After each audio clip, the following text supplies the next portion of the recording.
ठाकरे का जन्मदिन, राज ठाकरे पहुंचे मातोश्री। दो भाइयों के मिलन से राजनीति गर्म। क्या महाराष्ट्र में फिर एक साथ दिखेंगे दोनों भाई?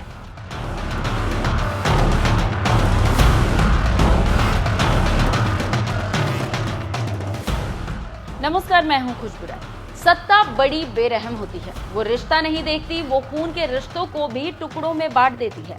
कभी चाचा भतीजे को अलग कर देती है, कभी चाचा भतीजे को फिर से जोड़ देती है।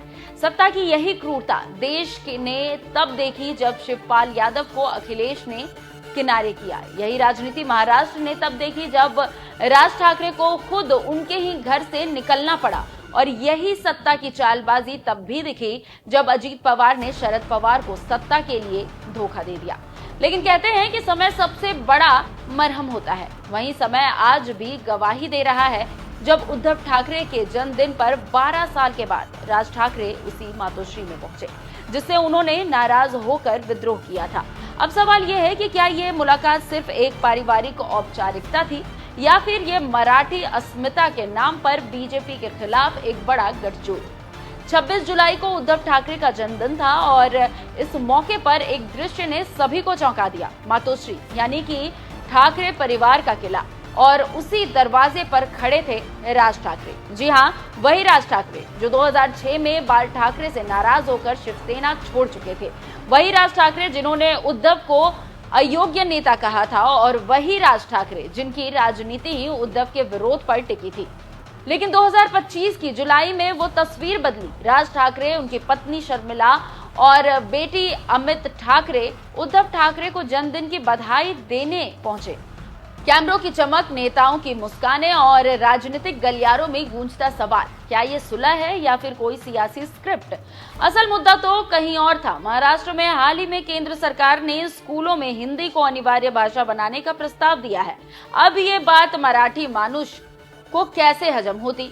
वो महाराष्ट्र जहां बाल ठाकरे ने खुद मराठी मानुष की राजनीति खड़ी की, वहां हिंदी थोपने की कोशिश को कैसे चुपचाप स्वीकार किया जा सकता था? यहीं से शुरू होती है मराठी अस्मिता की नई लड़ाई, और यही राज ठाकरे और उद्धव ठाकरे एक बार फिर एक एजेंडे पर आते हैं। राज ठाकरे ने इस प्रस्ताव का जोरदार विरोध किया, वहीं उद्धव ठाकरे ने इसे सांस्कृतिक आक्रमण बताया।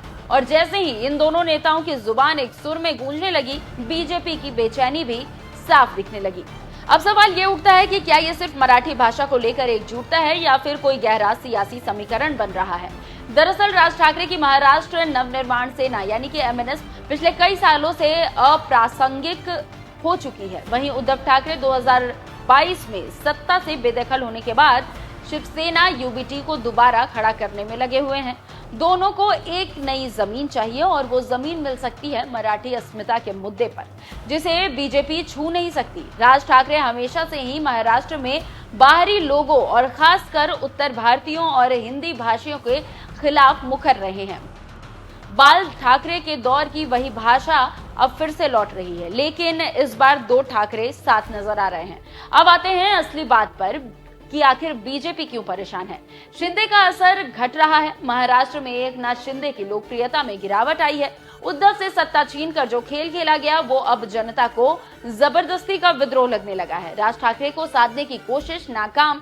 बीजेपी ने 2019 और 2022 में कई बार राज ठाकरे को अपने पाले में लाने की कोशिश की, लेकिन राज ने कभी खुलकर समर्थन नहीं किया। मराठी बनाम हिंदी की राजनीति में बीजेपी फंसती दिख रही है। बीजेपी की पहचान हिंदी भाषी पार्टी की रही है। अगर महाराष्ट्र में मराठी अस्मिता का मुद्दा उभरता है तो बीजेपी को हिंदी थोपने वाली पार्टी के रूप में देखा जाएगा, जो वहां का वोट बैंक खिसका सकता है।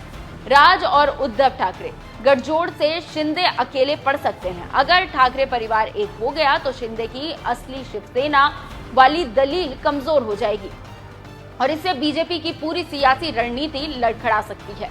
राज ठाकरे के मातोश्री पहुंचने के बाद महाराष्ट्र की राजनीति में फिर से दिशा बदल सकती है। वो बयान मामूली नहीं था। शरद पवार की कोशिश हमेशा से सेक्युलर मराठी फ्रंट बनाने की रही है, और इस समय जब अजित पवार बीजेपी के साथ है तो शरद पवार को भी एक नई ताकतवर क्षेत्रीय धुरी की तलाश है।